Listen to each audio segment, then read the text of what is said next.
আজকে আমরা আলোচনা করব চীন নিয়ে। আমরা জানি চীনের রাষ্ট্রের নাম হচ্ছে গণপ্রজাতন্ত্রী চীন। আয়তনে চীন পূর্ব এশিয়া তথা এশিয়ার বৃহত্তম এক রাষ্ট্র। চীনের সাথে বিশ্বের সর্বাধিক 14টা রাষ্ট্রের সাথে যুক্ত আছে, স্থলসীমা আছে। পূর্বে প্রশান্ত মহাসাগর, উত্তরে রাশিয়া, মঙ্গোলিয়া, দক্ষিণে ইন্দোনেশিয়া, পশ্চিমে হিমালয় অবস্থিত। চীন নামটির উদ্ভব হয়েছে প্রাচীন কিল রাজবংশের নাম থেকে। 1911 সালে চীনে 2000 বছরের রাজতন্ত্রের পতন হলে প্রজাতান্ত্রিক চীনে যাত্রা হয়। 1949 সালে চীনে ঐতিহাসিক সমাজতান্ত্রিক বিপ্লবের মাধ্যমে একদলীয় শাসন ব্যবস্থার সূচনা হয়, যা এখনও বিদ্যমান। যুক্তরাষ্ট্রের পর অর্থনৈতিকভাবে চীন বর্তমানে বিশ্বের দ্বিতীয় বৃহত্তম দেশ। উল্লেখ্য, পারমাণবিক বোমার অধিকারী চীন জাতিসংঘের নিরাপত্তা পরিষদে 5টি স্থায়ী সদস্যের অন্যতম একজন সদস্য বলা হয়। তো আমরা যদি খেয়াল করে দেখি আমরা যদি টপ গুরুত্বপূর্ণ ইনফরমেশন যদি আমরা খেয়াল করে দিই, চীনের রাজাদের বলা হয় সন অফ গড বলা হয়। বিশ্বের দ্বিতীয় বৃহত্তম রাজনৈতিক দল হচ্ছে চীনা কমিউনিস্ট পার্টি, যেটা 1921 সালে প্রতিষ্ঠা করা হয়েছিল। ক্ষমতা গ্রহণ করেছে 1949 সালে। বিশ্বের বৃহত্তম এবং প্রাচীনতম মানব নির্মিত প্রাচীর বলা হয় চীনের মহাপ্রাচীর, যেটা আনুমানিক 8,850 কিলোমিটার দীর্ঘ। প্রাচীরটি নির্মাণ শুরু হয়েছিল খ্রিস্টপূর্ব 208 অব্দে কিন রাজবংশের সময়। তো আমরা যদি খেয়াল করে দেখি যে চীনের প্রাচীরের অবস্থিত আছে চীন এবং মঙ্গোলিয়ার মধ্যে। আর চীনের আইনসভা ন্যাশনাল পিপলস কংগ্রেস বার্ষিক অধিবেশন শুরু হয় গ্রেট হলে। পিংপং ডিপ্লোমেসির সাথে যুক্ত আছে চীন। এটা 1971 সালে যুক্তরাষ্ট্রের সাথে এই পিংপং পলিসি যুক্ত ছিল। আকসাই চীন মহাসড়ক, যেটা এটা তিব্বতে। এশিয়ার দীর্ঘতম নদী হচ্ছে চীনের ইয়াংসি কিয়াং নদী। জিনজিয়াং চীনের উত্তর পশ্চিমাঞ্চলে একটি মুসলিম অঞ্চল। গণতন্ত্রের দাবিতে চীনের তিয়ানআনমেন স্কোয়ারে ছাত্ররা বিক্ষোভ করেছিল 1989 সালে। চীনে এক দেশে দুই নীতি আছে 1997 সালে। এই নীতি 2047 সাল পর্যন্ত চলবে। বিশ্বের উচ্চতম শহর হচ্ছে তিব্বতের ওয়ানচুয়ান, যার উচ্চতা হচ্ছে 5100 মিটার। বিশ্বের উচ্চতম রেলপথ হচ্ছে কিংহাই তিব্বত রেলপথ। এর সর্বোচ্চ বিন্দু হচ্ছে টাঙ্গুলা পাস, উচ্চতা 5072 মিটার। নিউ সিল্ক রোড বা ওয়ান বেল্ট ওয়ান রোড এর প্রবক্তা হচ্ছে চীন, অর্থাৎ সিল্ক রোডের প্রবক্তা চীন, ওয়ান বেল্ট ওয়ান রোডের প্রবক্তা চীন। চীনের বৃহত্তম শহর এবং বাণিজ্যিক রাজধানী হচ্ছে সাংহাই। চীনের সাথে সীমান্তের সংযোগ আছে 14টা দেশের, সেটা হচ্ছে উত্তর Korea, Russia, Mongolia, Kazakhstan, Kyrgyzstan, Afghanistan, Tajikistan, Pakistan, Bharat, Nepal, Bhutan, Myanmar, Laos এবং ভিয়েতনামের সাথে। তো আমরা যদি খেয়াল করে দেখি যে ফালুন গং চীনের একটি আন্দোলন, আধ্যাত্মিক আন্দোলন 1992 সালে এর সূচনা হয়। এক নজরে চীনে যদি আমরা কিছু দেখি, যেমন হংকং, এটা হচ্ছে ব্রিটেনের অধীনে ছিল, 156 বছর ছিল। বিভিন্ন পরীক্ষা আসে, কিন্তু ব্রিটেনের অধীনে হংকং কত বছর ছিল? 156 বছর। কখন চীনের নিকট ব্রিটেনে হংকংকে ফিরাই দিচ্ছে? সেটা হচ্ছে 1997 সালে 1 জুলাই।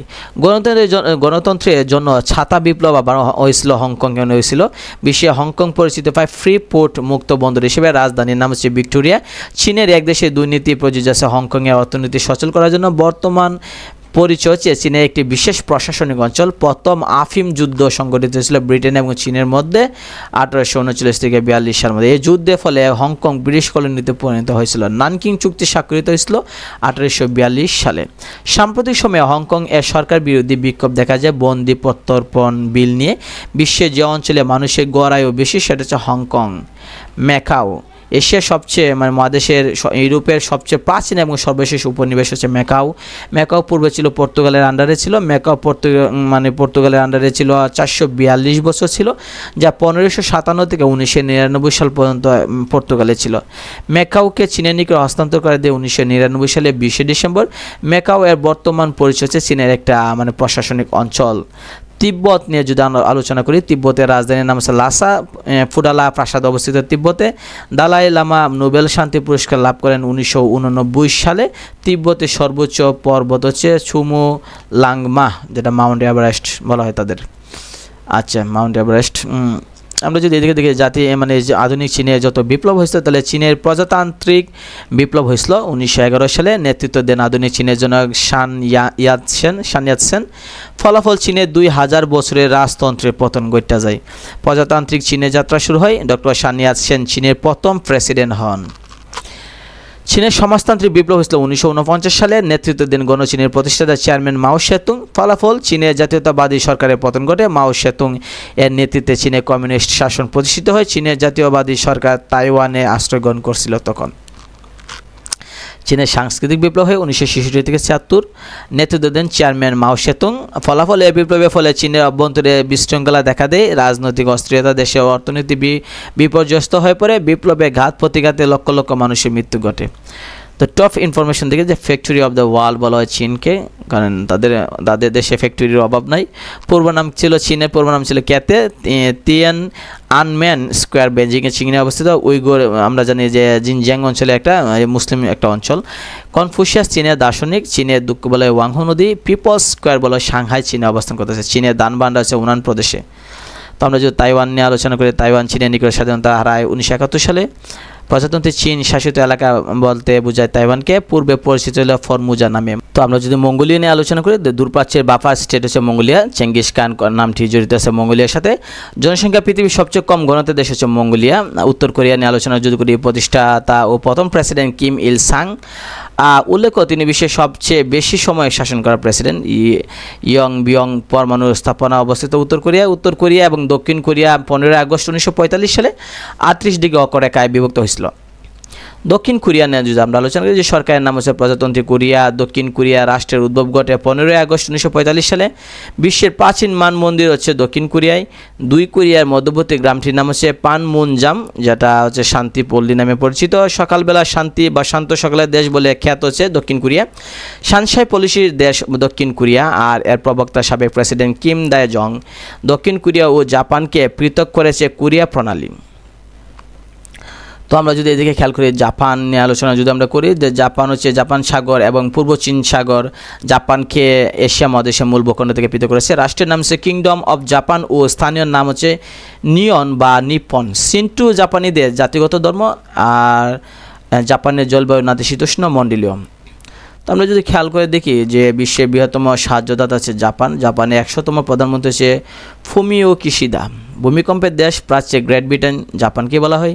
বর্তমানে বিশ্বের যে দেশের সংবিধানকে শান্তি সংবিধান বলা হয় জাপান।